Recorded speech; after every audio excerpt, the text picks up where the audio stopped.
हाँ, तो आंसर की देखो सुपर 30 सीरीज में जो फर्स्ट था 1 to 30 उसका पहला क्वेश्चन। और फिर मेरी बात सुन लो, सीधे आंसर टिक करके मत भगना, पहले सोल्यूशन जरूर चेक करना, ठीक है, क्योंकि मैंने फुल्ली एक्सप्लेन किया आपका इसके अंदर। तो हर बार सोल्यूशन आपको समझना है और अपनी नोटबुक में इस सोल्यूशन को उतारना भी है, ठीक है। जैसे पहला था तो उसके अंदर आपको प्राइम फैक्टराइजेशन करना था, अभाज्य गुणनखंड करना था, तो करके देख लिया। 196 का पहले 2 का दिया, वो तो सब जानते हो, फिर 2 का, फिर 7 का, फिर 7 का, ठीक है। वो करने के बाद में आपकी आई 2 की पावर 2, 7 की पावर 2, और सिर्फ सम ऑफ पावर यानी घातों का योग पूछा था। तो 2 की पावर भी 2 है और 7 की पावर भी 2 है, दोनों की पावर को जोड़ दो 4, यानी कि C is the right answer, ठीक है। क्वेश्चन नंबर सेकंड, हमेशा ध्यान रखना नेचुरल नंबर प्राकृत संख्याएं 1 से स्टार्ट होती है, 0 से स्टार्ट नहीं होती। प्राकृत संख्याओं में नेचुरल नंबर में 0 इंक्लूड नहीं होता है। इसका मतलब ये हुआ कि 6 की पावर n और 5 की पावर n, तो n की जगह क्या लेंगे अपन 1, क्योंकि n प्राकृत संख्या लेनी है अपन को, क्योंकि साफ लिखा हुआ है कि n एक प्राकृत संख्या है, n इज नेचुरल नंबर। तो 6 की पावर 1 और 5 की पावर 1, तो 6 - 5, क्योंकि 6 की पावर 1 का मतलब 6 × 1, 5 × 1, तो 6 - 5 यानी 1 आंसर हो जाएगा। Option A is the right answer. Question number 3, हालांकि बेसिक है, ये मत सोचना कि एलसीएम हट गया, एलसीएम, बहुत ज़्यादा बेसिक वाली क्वेश्चन है। p² और p³ तो इसमें देखो हाईएस्ट पावर ली जाती है तीनों में से, जिसमें जो सबसे ज़्यादा पावर है p की 3 है, तो कॉमन सेंस की बात है, b is the right answer.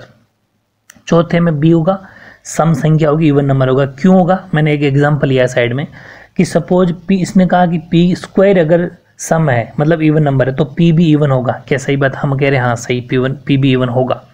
कैसे कि सपोज अपने p की जगह 2 रखा, तो 2 का स्क्वायर किया, 2 का जब स्क्वायर किया तो 4 आया, 4 क्या है, इवन नंबर है, सम संख्या। और p अकेला अगर p लेते हैं तो 2, वो भी क्या है, सम संख्या। ऐसे एग्जाम्पल और सोच लो, बोले आप 8 ले लो, 8 का स्क्वायर 64, सम संख्या है, इवन नंबर है।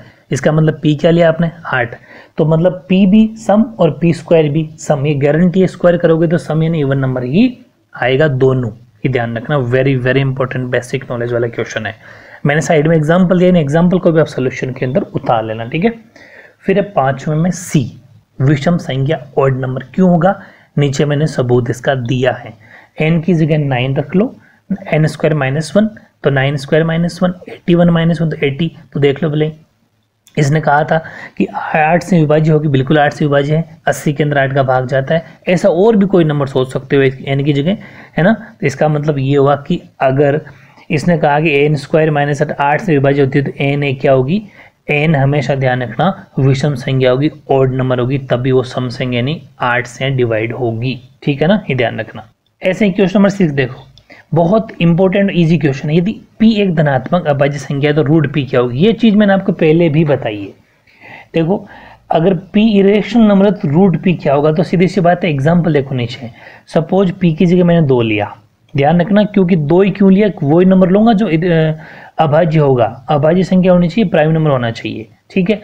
तो p 2 लिया, 3 ले सकता हूँ, 5 ले सकता हूँ, 7 ले सकता हूँ, 9 नहीं ले सकता, 11 ले सकता हूँ, 13 ले सकता हूँ, मतलब जो प्राइम नंबर जिसमें सिर्फ खुद का डिवाइड हो या 1 का हो, ठीक है। अब जैसे मैंने 2 ले लिया तो उसको रूट में लिखूंगा तो √2 का मतलब पॉइंट वैल्यू आती जाएगी, खत्म ही नहीं होगी, मतलब ये एक इरेशनल नंबर है, अपरिमेय संख्या होगी, इसलिए इसका आंसर क्या होगा, इरेशनल नंबर अपरिमेय संख्या, ए इज द राइट आंसर। ऐसे मैंने 7 एक और लिया, एग्जाम्पल लिया 7 को मैं रूट में लिखूंगा तो √7, और √7 की वैल्यू कभी भी कंप्लीट नहीं होगी, मतलब जिसकी कंप्लीट नहीं होगी वो क्या होती है, अपरिमेय संख्या यानी कि इरेशनल नंबर, ध्यान रखना, ठीक है।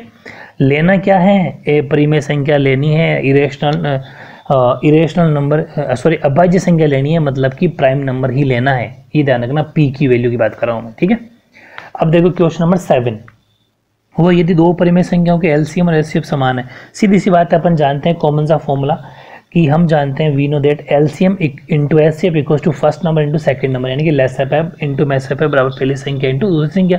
तो सीधी सी बात है डी आंसर होगा, क्योंकि जो दोनों संख्या को मल्टीप्लाई है वो एलसीएम और एलसीएफ की मल्टीप्लाई के बराबर होता है, ये एक फॉर्मूला है, ठीक है। 8वां, 3 संख्याएं दे रखी है, 17, 23 और 29, 3 नंबर दे रखे हैं, और तीनों ही नंबर क्या है, तीनों ही नंबर अभाज्य संख्याएं हैं, प्राइम नंबर है, और प्राइम नंबर का हमेशा हमेशा एचसीएफ 1 होता है, याद रखना, ठीक है। ओके, तो इसका आंसर क्या हो जाएगा, ए इज द राइट आंसर। अब देखो 9वां क्वेश्चन, ये तो सिंपल सा था।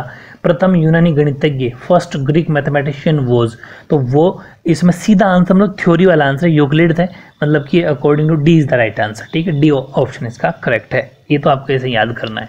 10वां, the product of non zero rational number and irrational number, एक शून्यतर परिमेय संख्या और एक परिमेय संख्या, ये भी आपको याद करना है, सदैव ए परिमेय होती है। ठीक है ना, हमेशा ए परिमेय संख्या होती है। एक तो नॉन जीरो नंबर यानी शून्यतर परिमेय संख्या, और ए परिमेय संख्या का हमेशा मल्टीप्लाई जो होता है, जो गुणा होता है, वो ए परिमेय मतलब इरेशनल नंबर होता है, कभी भी कोई फिक्स नंबर नहीं आता। इस चीज़ को आपको याद रखना है। और हाँ, तो देखो ऐसे 11वां क्वेश्चन है, ये बहुत बढ़िया क्वेश्चन है, और ये आपसे पूछ रहा है कि के की वैल्यू क्या रखें कि रूट्स जो है मूल वो समान आ जाए। तो एक बार के की जगह अपन 0 रखेंगे, चेक करेंगे। 0 रख के देखा तो x की वैल्यू 0 है, देख लो 2x² माइनस के एक्स प्लस के, ये क्वेश्चन था। 2x² माइनस के की जगह 0 रखा, 0 इंटू एक्स प्लस 0 बराबर 0। सोल्व कर दिया, 2x² बराबर 0, x² बराबर 0 बटे में 2 चला जाएगा, तो बात है कि सीधा मैंने 0 लिख दिया। तो देखो यहाँ पर x² बराबर 0 मतलब x into x by x² का मतलब क्या होता है, x इंटू एक्स। इसका मतलब दोनों ही x 0 0 आ रहा है, मतलब इसका मतलब 0 इज द राइट आंसर। एक तो 0 सही है क्योंकि दोनों मूल समान आ रहे हैं, दोनों ही x की बारी 0 0 आ रहा है। ऐसे अपन इसकी बोलते हैं k की जगह रख के देखते हैं 8।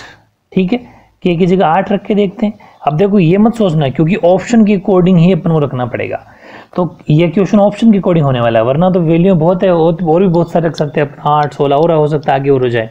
तो 8 रख के देखा तो 2x² माइनस के की जगह 8, तो 8x प्लस के की जगह 8, तो 8 सोल्व कर लिया। तो सोल्व करने के बाद में देखो यहाँ पर 2x² माइनस 8x प्लस 8 है, तो प्राइम मिडिल टर्म स्प्लिटिंग कर लिया अपन ने, मतलब मिडिल टर्म स्प्लिटिंग का मतलब अपन ने इसका गुणनखंड करना चाहा, लेकिन मैंने आपको ट्रिक बता रखी थी कॉमन लेने वाली। तो 2x² माइनस 8x प्लस 8 में 2 कॉमन जा रहा है, तो 2x² का 2 चला गया, 8x का 2 चला गया, तो 4 बार, 8 में फिर 2 बार, वो 2 0 के नीचे आगे खत्म हो गया, उसको लिखने की जरूरत नहीं है। तो इसी लाइन को अपन ये लिख सकते हैं x² माइनस 4x प्लस 4 बराबर 0, और मिड टर्म स्प्लिटिंग तो मैंने आपको बहुत ही शानदार तरीके से करवा रखी है। तो 4x के 2 टुकड़े कर लिए, माइनस 2x, तो x² माइनस 2x, 4 का 4 बराबर 0। पहले 2 जोड़े के अंदर x कॉमन ले तो x माइनस 2, अगले -2 कॉमन ले तो x माइनस 2, क्योंकि ब्रैकेट की वैल्यू सेम आनी चाहिए, तो x माइनस 2। तो एक बार जो बाहर कॉमन लिखा था x माइनस 2 वो, और एक बार लिख दिया ब्रैकेट वाला। सॉल्व कर लिया तो x माइनस 2 बराबर 0, x माइनस 2 बराबर 0, दोनों को बार बार कंपेयर कर लिया, तो x की वैल्यू आ जाएगी 2 2, यानी कि यहाँ पर भी रूट सेम है। इसका मतलब अल्फा और बीटा यहाँ पर भी 2 2 हैं, वहाँ पर अल्फा बीटा 0 0, इसका मतलब D is the right answer. ठीक है, ऐसे क्वेश्चन नंबर 12वां देखो, समीकरण x² माइनस 9 बराबर 0 के में, तो बहुत इजी था।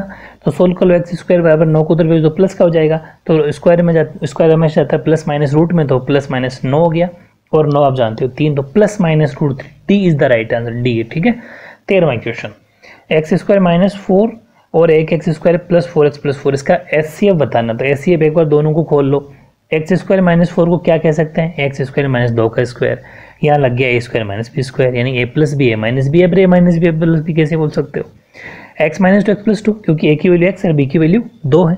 ऐसे अगला खोल लिया अपन ने मिडिल टर्म स्प्लिटिंग से, गुणनखंड विधि से, x² plus 2x plus 2x plus 4, x शुरुआती पहले जोड़े में x कॉमन ले लिया, तो वहाँ पर x कॉमन लेने से क्या बच गया, x प्लस 2। फिर अगले जोड़े में 2x प्लस 4 था, उसमें अपने 2 कॉमन ले लिया, तो वहाँ पर भी x प्लस 2 बच गया, दोनों वैल्यू सेम है ब्रैकेट की।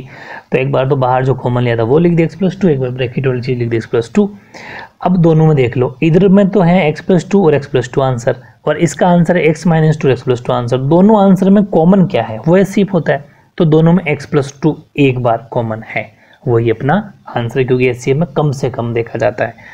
क्वेश्चन नंबर 14 देखो, यदि 2 व्यंजक है, बड़ा सिंपल है, LCM और HCF फॉर्मूला अपन जानते हैं, LCM इंटू HCF बराबर A इंटू B, यानी पहली संख्या इंटू दूसरी संख्या, first number into second number. LCM नहीं दे रखा, 5 PQ HCF दे रखा था, A और B यानी पहली संख्या दूसरी के दोनों संख्याएं दे रखी थी, 5p² की और 15pq² r²। LCM बराबर ये 5pq चला गया उसके बटे में, 5 से 5 कट गया, p से p, q से q, लेकिन फिर भी एक p बच गया यहाँ 5p² के पास में। ठीक है, तो वो बाकी 15 as it is, p as it is, q² r² as it is, लेकिन एक p इधर वाला बचने की वजह से अगला p भी, ये इसका 15p वाला एक तो p, और इधर वाला 5 वाला p² हो गया, तो c is the right answer. ठीक है, तो 14 में आंसर हो जाएगा c।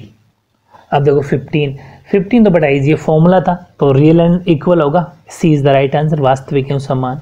16वें में भी C, alpha plus beta equal to minus B upon A formula होता है।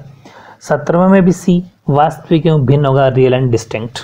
और 18वें में भी सी, फॉर्मूला चेक करना एक्स बराबर minus B plus minus root b square minus 4ac upon 2a, यानी कि C is the right answer. और 19 में भी सी होगा, 19 में भी सी होगा कि x less than equals to 0 या y less than equal to 0। इसके फॉर्मूला मैंने आपको बताया था कि ये x एंड y अक्षों को x एंड y दोनों को करेगा, क्योंकि x और y दोनों है इसमें, जिसमें x और y दोनों शामिल हो वो देखो। हालांकि ये 4.2 का है, लेकिन ये कुछ बेसिक क्वेश्चन है, ये अपन को जानना बहुत ज़रूरी होता है, ठीक है। ऐसे क्वेश्चन एग्जाम में आ जाते हैं, तो ऐसे ये मत सोचो कि ये तो आउट ऑफ सिलेबस है, नहीं ऐसा कुछ नहीं। ये बहुत बेसिक क्वेश्चन तो ईजिली आएंगे, 7-8 नंबर के क्वेश्चन हमेशा ही आउट ऑफ सिलेबस या बेसिक नॉलेज वाले होते हैं, इस चीज़ का ध्यान रखना, ठीक है। तो आंसर हो जाएगा 19 का सी। 20 की बात की जाए तो सीधी सी बात है, ओरिजिन होता है, मूल बिंदु के निर्देशांक क्या होते हैं, हमेशा 0 0, ठीक है। तो C is the right answer. 21वें क्वेश्चन, 21वें में ए आंसर हो जाएगा। वो कह रहा है कि y-3, तो मैंने छोटा सा एग्जाम्पल भी लिखा है इधर देखो, y-3 इक्वल टू 0, यानी कि -3 16 आ गया। तो जब भी, लेकिन इसके मैं ट्रिक बता दी, साइड में लिख दी कि जब y की वैल्यू हो तो x के पैरेलल होगी, और जब x की वैल्यू हो तो y के पैरेलल होगी, फिक्स है। 21वें के अंदर वैल्यू किसकी दे रखी थी बताओ, y की दे रखी, तो किसके समांतर होगी, x के। और वो अगर x लिखा होता वहाँ पर y-3 की जगह x-3 होता तो किसके समांतर होगी, y के, मतलब जिसका उल्टा है। 22वां 22 देखो, उसमें c is the right answer. 22वें में क्या होगा, c राइट आंसर हो जाएगा, मतलब कि प्रतिच्छेदी एवं संपाती, कंसिस्टेंट और इंटरसेक्टिंग, फिक्स है, ठीक है। 22वें क्वेश्चन में ये पूछा था कि युग्म संगत हो, तो संगत जब भी हो तो प्रतिच्छेदी संपाती बनता है, ठीक है ना। ये मैंने आपको हालांकि टेबल बता रखी है, चैप्टर बहुत ही शानदार तरीके से करवा रखा है। 23वां अभी बताया था मैंने, 21 का उल्टा है 23 बी, वाई अक्ष के समांतर, पैरेलल टू वाई एक्सिस, ठीक है। 24 में भी ए आंसर सही होगा। कैसे कि जब भी चेक करना हो, मैंने कहा था ना चेक करना हो, तो x की जगह भी 0, y की जगह भी 0, तो 2 x की जगह 0, 3 y की जगह 0, फिर ये ग्रेटर देन इक्वल्स टू हो जाएगा 6 से, सर लेस देन, तो ये 0 0 6 हो गया, इसका मतलब ट्रू है। मतलब जब देख लो पहले ट्रू कैसे कि 0 की वैल्यू 6 से छोटी या बराबर होती है, बिल्कुल सही है, ट्रू है। इसका मतलब 24 में ए इज द राइट आंसर, ए वाला फॉर्मूला सही है। क्वेश्चन नंबर 25, ये तो डेफिनेशन थी, तो ये तो आपको याद करनी थी, इसमें तो कोई सोल्यूशन तो है नहीं, सीधा सीधा आंसर आपको याद करना, ठीक है। 26 एपी का क्वेश्चन था सिंपल, सार्वयंत्र बताना है, कॉमन डिफरेंस। तो मैंने आपको फॉर्मूला पहले बता रखा है, a2 - a1, तो एपी दे रखी थी, तो दूसरे पद में से पहला पद माइनस कर दो, यानी सेकंड टर्म में से फर्स्ट टर्म माइनस कर दो, तो 1/4 माइनस 1/3 माइनस कर देंगे, और फिर ले लेंगे एलसीएम, तो 4 और 3 का एलसीएम आ गया 12, 12 आ गया, तो सोल्व कर लिया, 3 - 4 माइनस का 1 बच गया, 1/2, सी इज द राइट आंसर। ऐसे ही क्वेश्चन नंबर 27वां बहुत बढ़िया क्वेश्चन, मैंने कहा था सीबीएसई टाइप है, तो मैंने एक चीज़ आपको बहुत शानदार, एपी जिसने मेरे से पढ़ी है जिंदगी में क्वेश्चन गलत नहीं कर पाएगा, ये मेरे लिख के दावा कर सकता हूँ मैं। 27वें के अंदर पहला टर्म खाली है, दूसरा दे रखा है, मतलब A2 गिवन है। A2 का फॉर्मूला होता है A+D, और A2 कितना 13, तो एक समीकरण बन गया, पहला समीकरण क्या बन गया 13 बराबर A+D समीकरण, मतलब इक्वेशन। फिर हमें A4 दे रखा है, A4 का फॉर्मूला होता है A+3D, A4 की वैल्यू है 3, तो A+3D इक्वल्स टू 3, ये बन गया इक्वेशन 2।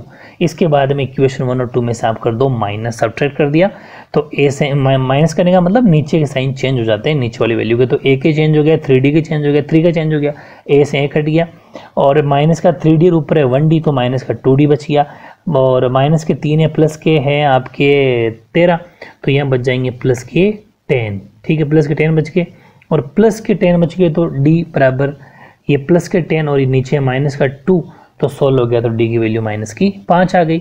अब इसको अपन ने क्या करना है, अब समीकरण 1 और 2 में रख देना है ए और डी की जगह, ताकि अपने पास ए और डी की वैल्यू आ जाए। तो एक की आ जाए, डी की तो आ गई -5, तो समीकरण 1 में रखो चाहे 2 में रखो, वो आपकी इच्छा है। 1 में रखा 13 बराबर ए प्लस डी की जगह -5, सोल्व कर लिया, 5 इधर आके प्लस का हो गया, तो ए की वैल्यू आ गई 18। बस अब अपना काम हो गया। कैसे कि हमें चाहिए A1 पहला टर्म, भाई खाली जगह कौन सी है, पहला फिल है, पहला खाली है बॉक्स, तो पहला टर्म का मतलब A या A1 बोल दो, तो A1 तो हो गया 18, फिर तीसरा खाली है, तीसरे का मतलब A3, और A3 का फॉर्मूला था A+2D, तो 18, A की जगह 18 प्लस 2, D की जगह -5, तो 18 - 10 यानी कि A3 की वैल्यू आ गई 8। तो पहले खाली जगह में 18 और दूसरे बॉक्स में 8, आपका आंसर हो जाएगा। ठीक है, ये था क्वेश्चन नंबर 7। अब अपन बात करते हैं, अच्छा ऑप्शन के अकॉर्डिंग बात करूं तो D is the right answer 27 में, ठीक है। 28वां तो सीधे सीधा आंसर है गॉस, C is the right answer, ठीक है। और 29 में फॉर्मूला सब जानते हो, कॉमन सेंस है, an बराबर a plus n minus 1 D होता है। और 30 में तो a9 है, a plus 8d, formula a is the right answer. तो बहुत ही प्यारे से 30 क्वेश्चन था, आई थिंक आपके 30 आउट ऑफ 30 आए होंगे, ठीक है, अगर अच्छे से आपने किए हैं तो, ठीक है। ओके।